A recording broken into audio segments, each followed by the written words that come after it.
رب اشرح لي صدري ويسر لي أمري واحلل عقدة من لساني يفقهوا قولي. We live in a society right now that worships a lot of other things. We worship a lot of things in our society. And in fact, we are bombarded with things to worship. And I'm not talking here about Jesus. I'm not talking about religion. I'm talking about materialism. I'm telling you that we are actually living in a society that teaches us and actually bombards us with the worship of money, with the worship of status, with the worship of power. These are the things we actually worship. We don't worship, these religious symbols anymore. This is actually what our children are, and us, are dealing with. That this is the type of worship that we're being told to be involved in. And that is that take your money as your Lord, or take your status as your Lord, or take power. There are a lot of people who worship power. If you look at the crimes that are being committed at the highest level to the lowest level in the world, and you look at why, you'll find that that's what it's about. It's about the worship of power and the worship of money.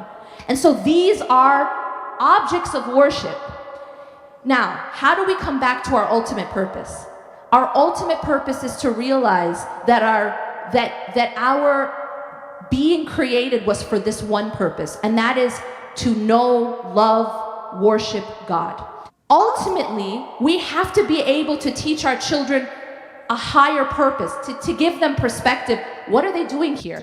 And then how are they going to be able to live in this materialistic society without worshiping materialism, without worshiping that money? Yes, be doctors. Yes, be lawyers. Yes, be teachers.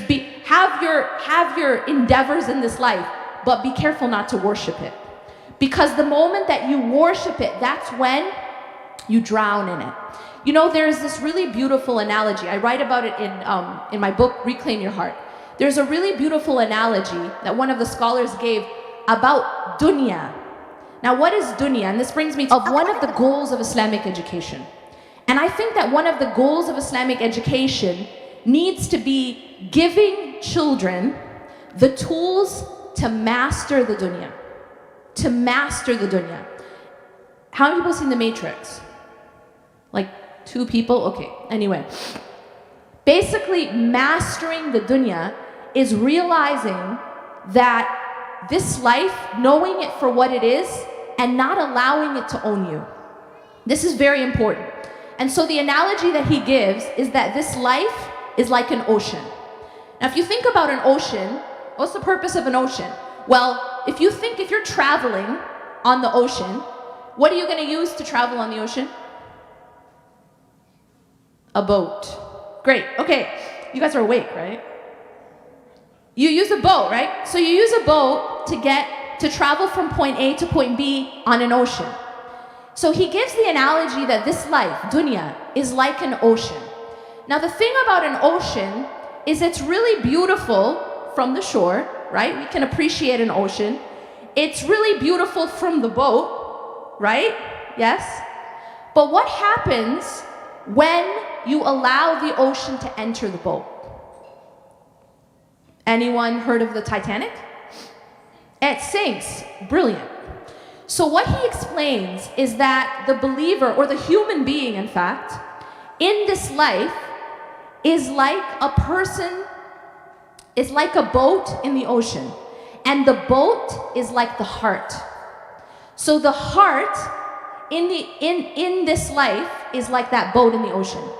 The problem is, as long as you keep the water outside of the boat, it stays afloat. You feel me? You will be able to survive the ocean and even use the ocean, right? We get food from the ocean. We use the ocean for travel. But the ocean can also swallow you up, can it? If you allow the ocean to enter your boat, in this analogy, it's the heart. If you allow the ocean to enter the boat, that's when it owns the boat, and that's when it breaks the boat, and that's when it can consume the boat and drown the boat. And this is what happens to a human being who allows this life, dunya, materialism, to enter their hearts and take over. So the problem is not having things in the dunya. The problem isn't having money. The problem isn't having power. The problem isn't having status. The problem is when we start to worship these things. The problem is when these things take over our hearts. And when a person allows money, for example, to take over their hearts, it's like a boat that allows the ocean water to enter it. And we all know, as many of you said, what happened to the Titanic, right? It was supposed to be the unsinkable ship. It was supposed to be the greatest ship of its kind, of its time, right? And what happened to it? It went down in history as the ship that got owned by the ocean and drowned. And that's exactly what happens to us when we don't have the right relationship with dunya. When we allow the dunya to enter our hearts and take over.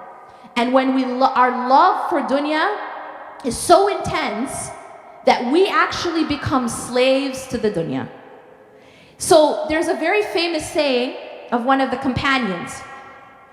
And what he said is, zuhud. Zuhud is a concept of detachment, not being too attached to this life. He said that detachment is not that you do not own anything. It is that nothing owns you. So you may, and there were many companions, they were very wealthy. They had money, but as the scholars say, their money was in their hands, not in their hearts. The problem is when money is in the heart, it poisons the heart. Just like the water of the ocean poisons the ship. And so these are concepts that we have to teach our children, because yes, we live in a society that tells us to worship money, that tells us to worship status, to worship materialism.